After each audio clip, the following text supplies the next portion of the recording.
Представям ви решенията на задачите от НВО 2025. Започваме с първа задача.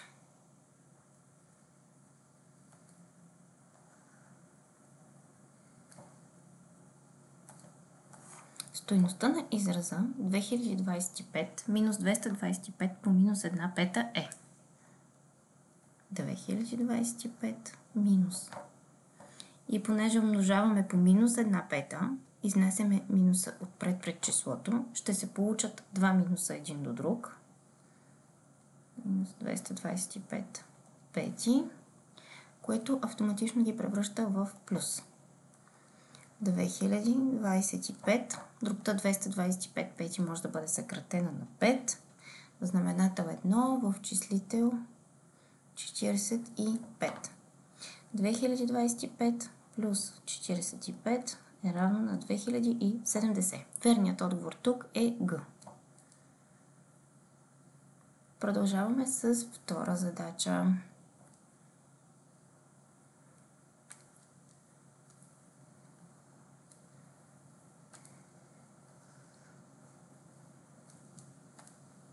Стойността на израза хикс на трета по хикс на трета върху хикс на втора, цялото на минус 6 степен при хикс равно на минус 3 е.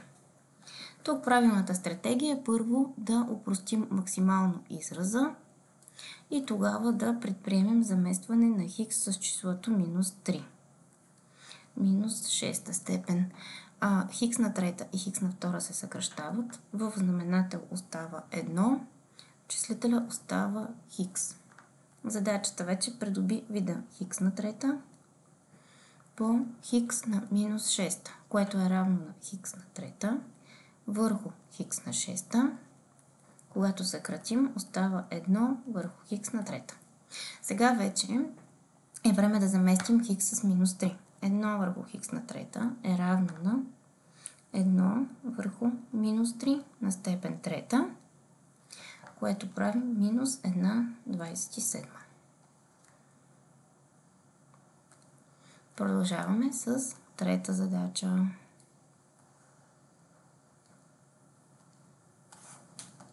Изразът 49 минус хикс на втора е тъждествено равен на.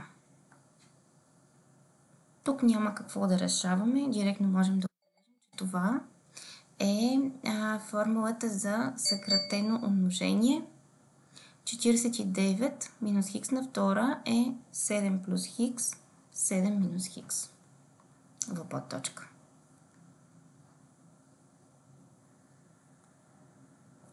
Четвърта задача.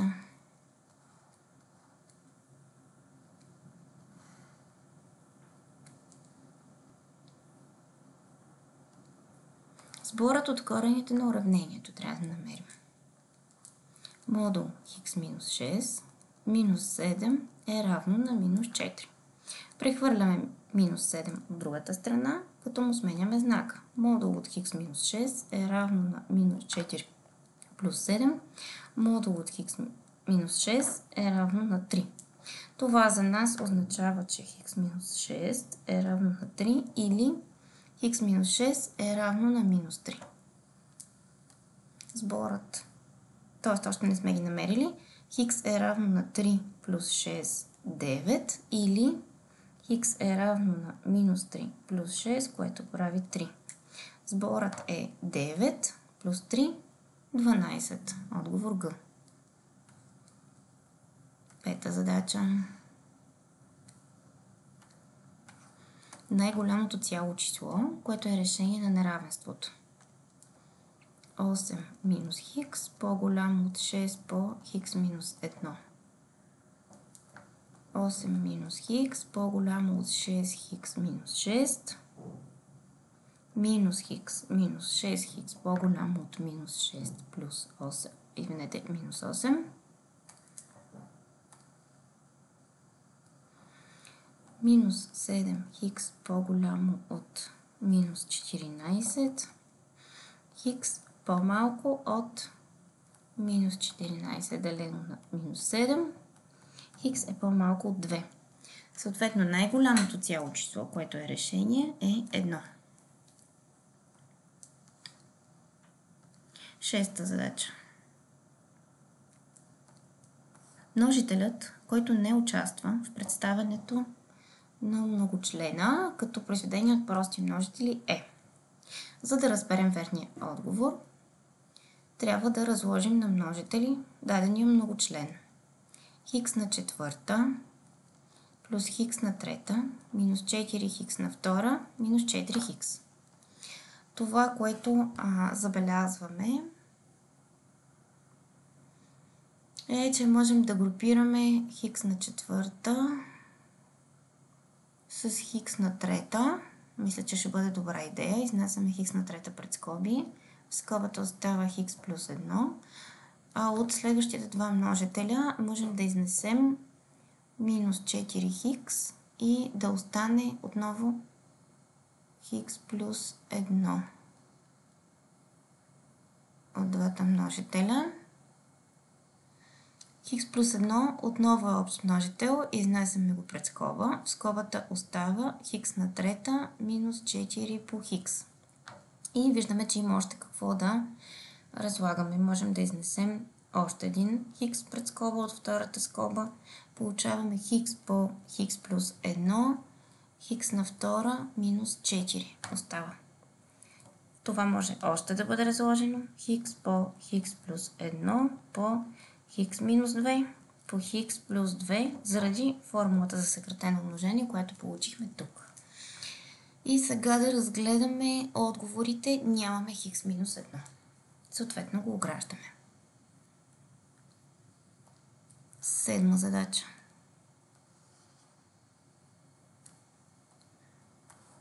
В тест по математика всяка задача има по 4 възможни отговора, като само един е правилен. Ученик избира по случайен начин един от отговорите на първата задача. Каква е вероятността той да е избрал правилния отговор? Вероятността е равна на, като дроб ще я запишем, в числителя записваме броят на събитията, които искам да ми се сбъднат. Това е един верен отговор от общо 4. 1/4.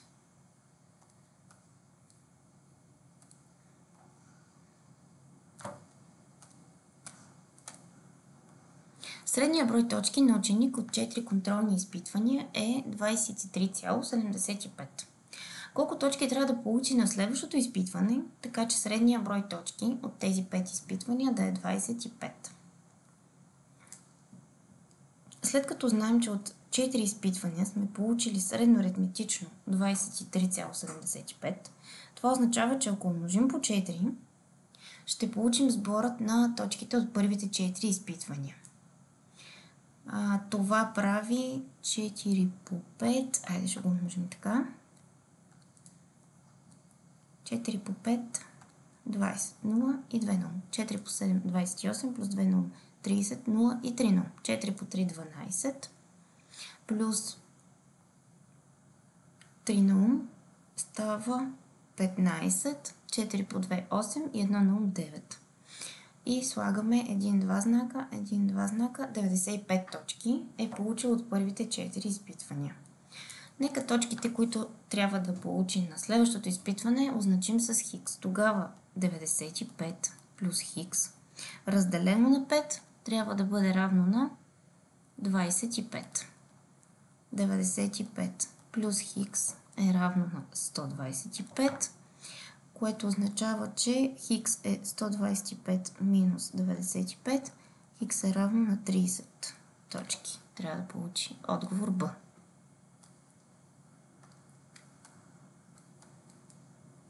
Отиваме към геометричните задачи. Задача 9.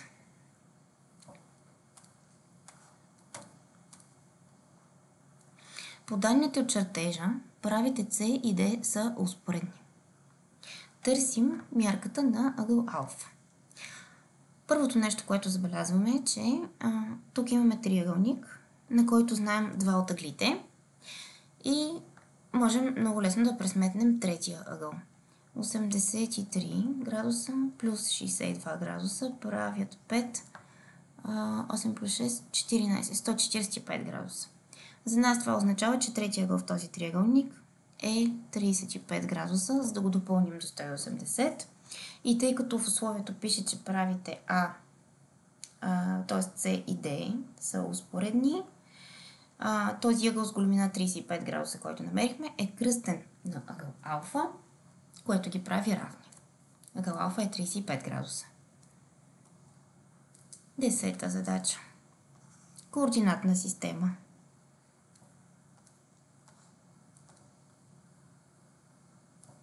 На чертежа в координатната система OXY с единична отсечка 1 см са отбелязани точките А и Б. Така, ще ни бъде по-лесно, ако си сложим числа на координатните оси. -1, -2, -3. 1, 2. Мисля, че това ни е достатъчно. Всъщност може и тук да поставим -1 и -2. Точка С е симетрична на А спрямо оста OY. Това означава, че щом е симетрична спрямо OY, имаме равни координати по Y, т.е. -2 по Y, а по Х са противоположни числа. Точка А, показанието по Х, координатата по Х е -3, това означава, че на нейната симетрична ще бъде 3, а по Y трябва да бъдат равни, -2. Ето тук се намира точка С.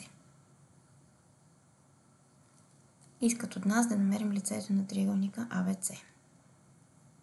Това вече може много лесно да се случи, тъй като лесно се вижда, че АЦ има дължина 6 мерни единици. За да намерим лицето ни е необходима височината на този триъгълник. Ето тук, която е с дължина 1, 2, 3 мерни единици. Лицето ще бъде равно на АЦ по височината, която си построихме, разделено на 2. Т.е. 6 по 3 върху 2, 9 квадратни сантиметра.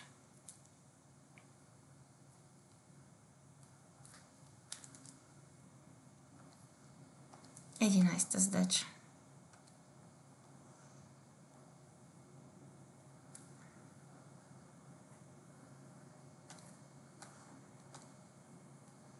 Триъгълник АБЦ с ъглополовяща лъчът АЛ, който е успореден, всъщност ъглополовящата е успоредна на страната БЦ.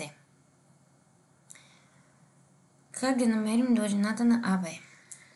Да разгледаме какво имаме дадено.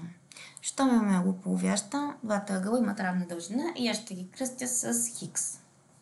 Имаме успоредни прави АЛ, БЦ.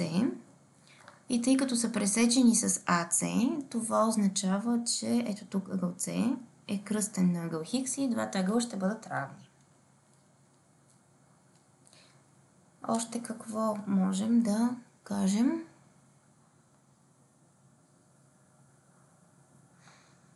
За този триъгълник, ето така ще продължа ъглополовящата. Тук имам връхен на ъгъл Хикс, такава е също с дължина Хикс градуса. И още веднъж ще използвам успоредните прави АЛ и БЦ. На ъгъл Хикс тук имаме кръстен ъгъл. Автоматично и той става с големина Хикс градуса. Получихме равнобедрен триъгълник. АБ и АЦ са равни. И тъй като целият периметър на АБЦ е 20 см, това означава, че АЦ и АБ са по 7 см. Отговор Б.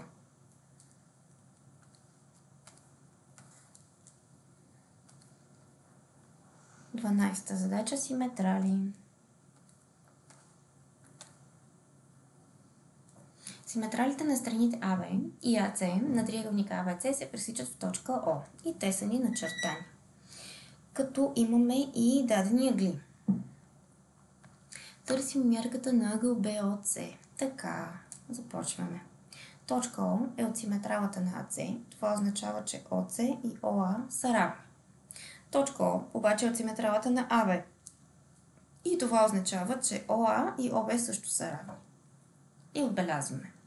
По този начин получихме два равнобедрени триъгълника. Това значи за нас равни ъгли. 42, тук 42, 35, 35. Сега пресмятаме. Тук също имаме равнобедрен триъгълник BOC. Ще кръстя равните му ъгли с хикс градуса. В триъгълника ABC следната ситуация се получи. 42 градуса плюс 35 градуса плюс 42 градуса плюс хикс градуса плюс още един път хикс градуса плюс 35 градуса прави 180. Пресмятаме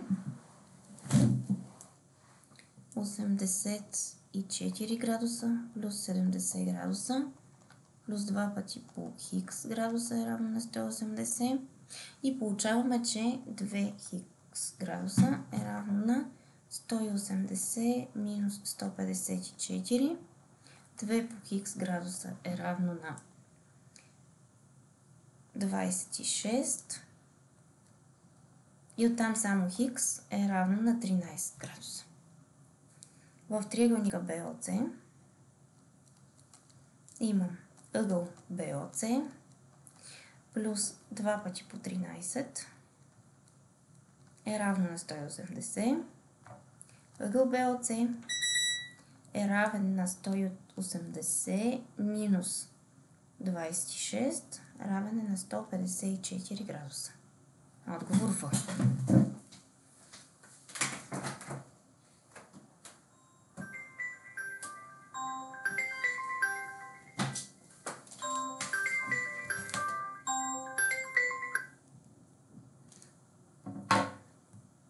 Отиваме на задача 13.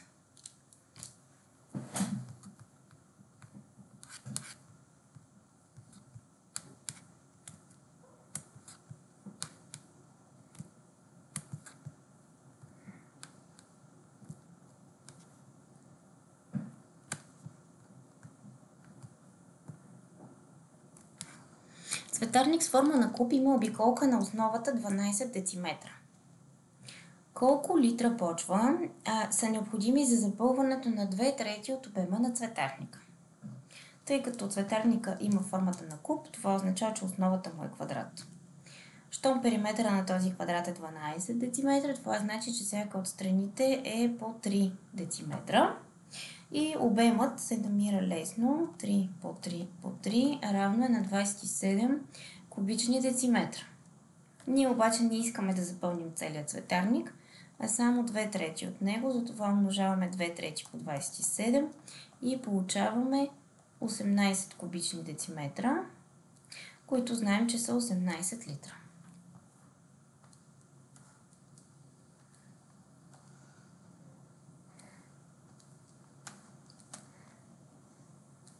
В равностранния триъгълник ABC от точка P, която е от страната AC, е издигнат перпендикуляр PM, като M е от AB.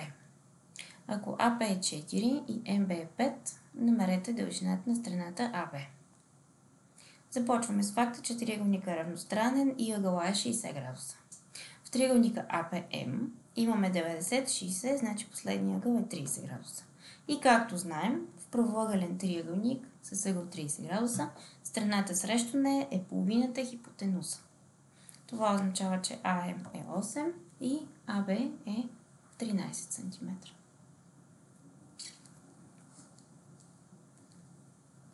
Петнайста задача. Мерките на два от ъглите на успоредник се отнасят както 2 към 7. Търсим разликата на тези два ъгъла.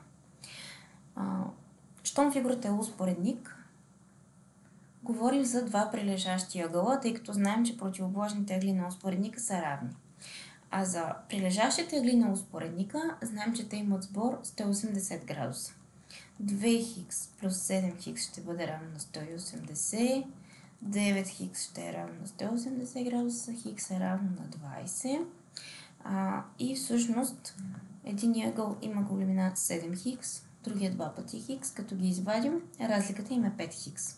И понеже намерихме, че х е 20, това означава, че разликата между двата ъгъла е 100 градуса. Задача 16.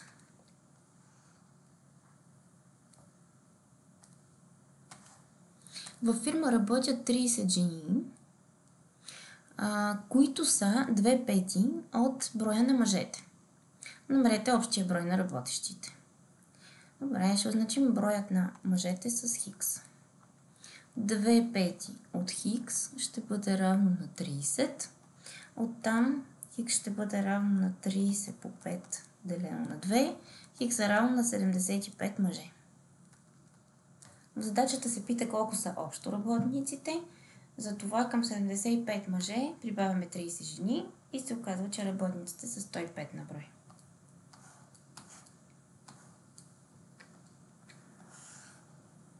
Задача 17. Първоначалната такса при ползване на такси е 2 лева и 50 стотинки. За всеки изминат километър се заплаща по 1,75. Ако клиент е изминал хикс километра, кой е изразът, който ще ни представи сумата, която трябва да се заплати?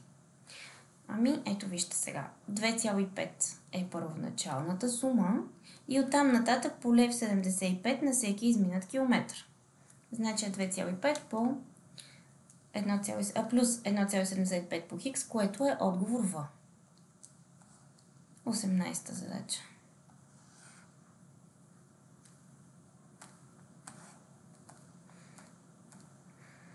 В тренировка по ориентиране Ивет изминава 20% от определен маршрут за 1/6 часа.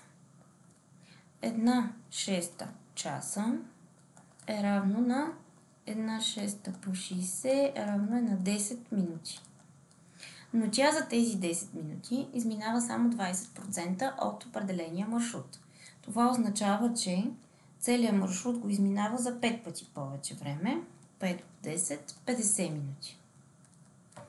Питат ме какъв процент от този маршрут ще измине за 45 минути. Ще го решим с пропорция. 45 минути от общо 50, за които минава цялото разстояние, са хикс процента от всичките 100%. Получаваме 9, 10, тук съкращаваме по 1 0 и става хикс равно на 90%. Отговор Г.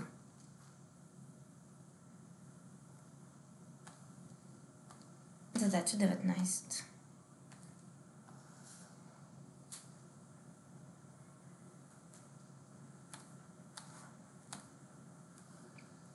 В книжарница за един месец са продадени общо 1200 книги от различни видове. В таблицата е представено разпределението на броя продадени книги по видове. Колко броя книги, художествена литература, са продадени за този месец? Така, имаме фантастика 75% от N. И понеже забелязваме, че останалите дялове са представени с обикновена дроб, 75 стотни по N са тези от фантастиката, което като се съкрати е 3/4 по N. Детска литература N върху 2, техническа литература N върху 4, художествена литература N на брой книги. Ние знаем, че всички книги общо са 1200, затова събираме 3/4 N плюс N върху 2 плюс N върху 4 плюс N е равно на 1200. Умножаваме всичко по 4, за да махнем знаменателите. 3N плюс 2N плюс N плюс 4N е равно на 4800. 5, 6 плюс 4, 10 пъти N е равно на 4800. N е равно на 480 броя книги, но това са художествената литература. Те ни питат за художествената литература, значи ограждаме отговор Б. И последна 20-та задача. Понеже много често ми задавате въпроса къде ще ми трябва Питагоровата теорема в живота. Ето 20-та задача отговаря на този въпрос. Имам един стълб с височина 3 метра и трябва да го укрепим с метално въже, което има дължина 5 метра. на какво разстояние трябва да го поставя. Стълба винаги се поставя перпендикулярно на земята. Това означава, че се образува един мислен правоъгълен триъгълник, за който обаче знаем, че единия катет на втора степен, плюс другия ще го означим с хикс метра,